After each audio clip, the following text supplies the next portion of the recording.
Kalau kita ngaji Ali Imran ayat 14 ya. Sekarang kan masih Al-Baqarah ayat 9 nih. Sabar ya, insyaallah. Nanti kita akan temukan fungsi hewan itu 3. 1 untuk dikonsumsi.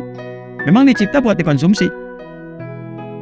Dan ibadahnya senang begitu. Kayak sapi itu senang disembelih. Ya, ayam juga demikian, kambing demikian. Senang karena pengabdiannya memang untuk dikonsumsi. Ini senang ketika memang dia dicipta untuk begitu. Untuk pelayanannya kepada manusia tuh atas seizin Allah diperintahkannya untuk begitu diciptanya. Sehingga apa? Energi yang dimakan dari sapi itu, ya, daging sapi dimasak, kambing dan sebagainya, ya, itu bisa menjadikan energinya tertanam pada diri kita untuk ibadah.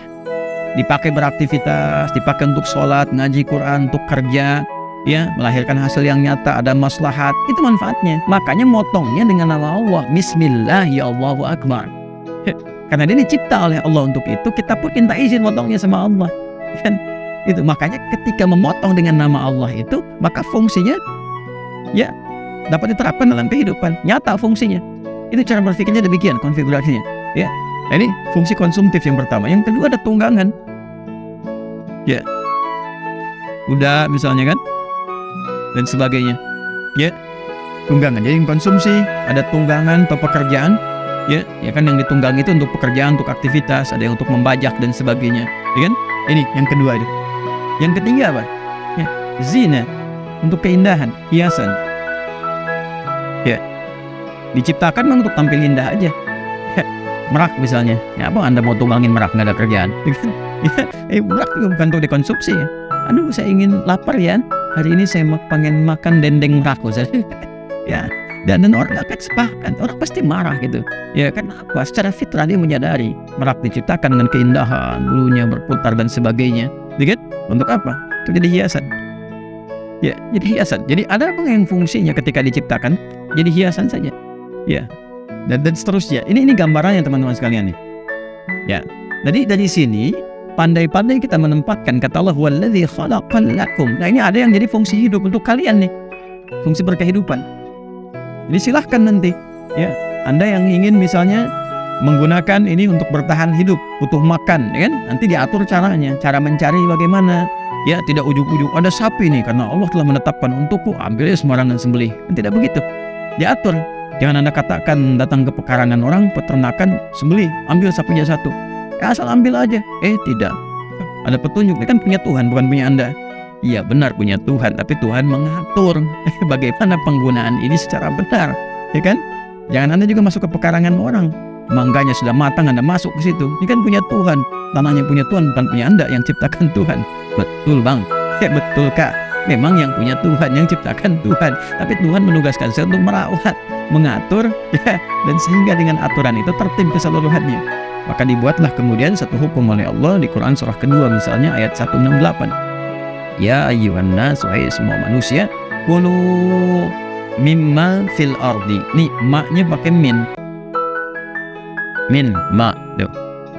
Disatukan jadi mimma. Oke. Mimma. Semua manusia tanpa kecuali, kalau kalian lapar, pengen makan, memenuhi kebutuhan hajat kalian dan sebagainya, silahkan bekerja, bertebaran, beraktivitas. Ya, di mana? Min, ma. Dari sebagian tempat di bumi yang mampu dijangkau. Semua bumi aku ciptakan untuk beraktivitas, silahkan.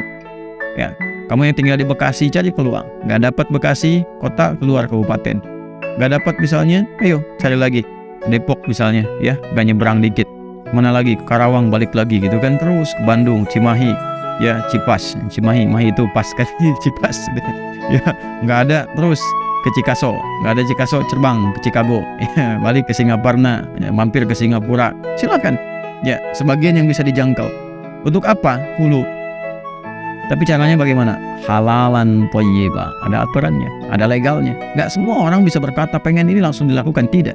Allah berikan nilai, Allah berikan petunjuk, manusia mengkonstruksikan semuanya itu, dikonfigurasikan dalam hidupnya sesuai dengan yang cocok, yang sesuai dengan tempatnya, biahnya, lingkungannya. Sepakat mereka di situ, Al-Quran bimbing lewat nilainya, mereka silahkan tetapkan hukumnya bersama-sama dari situ.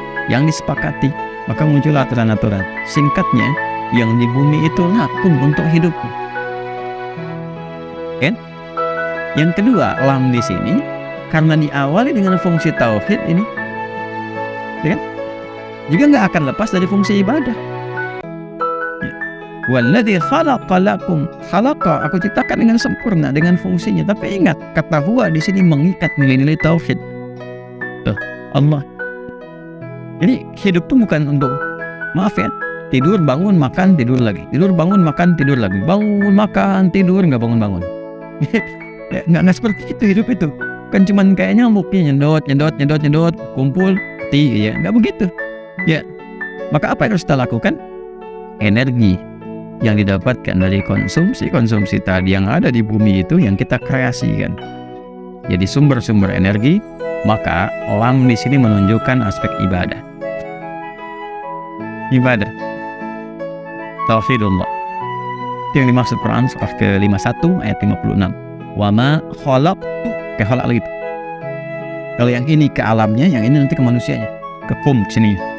Wa ma khalaqtul jinna wal insa illa liya'budun. Ujungnya abuduni. Kan? Dan tidaklah aku ciptakan jin dan manusia kecuali untuk menjadikan semua aktivitasnya sebagai ibadah kepada Allah. Jadi semua apa yang kita hasilkan dari pekerjaan-pekerjaan kehidupan kita di bumi ini, apapun itu, apakah yang dikonsumsi sini, apakah yang jadi tunggangan, apakah yang jadi hiasan, pada akhirnya tujuan akhirnya adalah ini, untuk memenuhi hajat ibadah kita kepada Allah. Ya, ketunggangan, sepeda, motor, kendaraan. Jadi sekian mewah yang dikumpulkan dari hasil pekerjaan Anda, terlepas terserah. Mau profesi apapun, mau pebisnis Anda, diplomat, birokrat dan sebagainya, terserah. Anda sudah banyak tunggangan dari hasil kerja keras Anda dan sebagainya, Anda bayangkan demikian. Tapi ingat, misi kehidupan kita itu untuk ibadah. Sudah berapa kali sepeda Anda dipakai untuk menuju ibadah? Sudah berapa kali dibawa ke masjid, majelis ta'lim? Motor yang Anda banggakan itu sering tur dan sebagainya, ya kan? Coba berapa kali dipakai untuk ibadah? Kendaraan, ya, yang sering kali dipanasin, simpan, berapa kali dipakai untuk ibadah? Itu tunggangan. Ya, hiasan. Coba lihatlah yang pila beliaunya sudah bisa assalamualaikum, sudah bisa al-fatihah, sudah bisa qul huwallahu ahad dan sebagainya. Apakah yang melatihnya, yang dihadirkan dia sudah ingat dengan Allah? Jangan-jangan dia bersuara, dan suara itu memang sedang memuji Allah, sedang bertasbih. Burung yang Anda pelihara itu, yang Anda disangkar, ya dia berkicau, Anda latih kicau aja tinggi-tinggi. Padahal kalau Anda mengerti bahasa burung, boleh jadi dia sedang bertasbih kepada Allah. Ya kan? Ya, dia dikurung masih bisa bertasbih. Anda yang mengurung tidak bertasbih, akan dihisab tuh. Ya, akan dihisab itu. Ya. Nanti lain waktu kalau Anda tanya fikihnya memelihara burung, nanti ada fikihnya lagi yang terpisah. Ya kan? Ada kebolehan, ada ya, dengan beberapa syarat. Ya, di antaranya memberikan hak-hak hidupnya, ya kan? Kemudian yang kedua, memberikan pasangannya, nggak dibiarkan sendiri. Ya, mungkin dia bersiul-siul, berkicau, Anda ketawa padahal dia jadi pasangan gitu. Dan sebagainya. Ya, dan seterusnya. Nanti ada banyak fikih di dalamnya. Jadi ini gambarannya teman-teman sekalian. Ya, jadi ketika seseorang hamba bertanya, ya Allah, saya ingin kembali kepadamu, menjalani fungsi kehidupan di bumi, maka Allah katakan, bahkan aku sudah menyiapkan semua yang di bumi itu untuk kehidupanmu, supaya engkau nyaman beraktivitas dan engkau juga nyaman untuk beribadah pada Allah Subhanahu wa Ta'ala dan menemukan keagungan Allah di balik semua desain penciptaan bumi itu.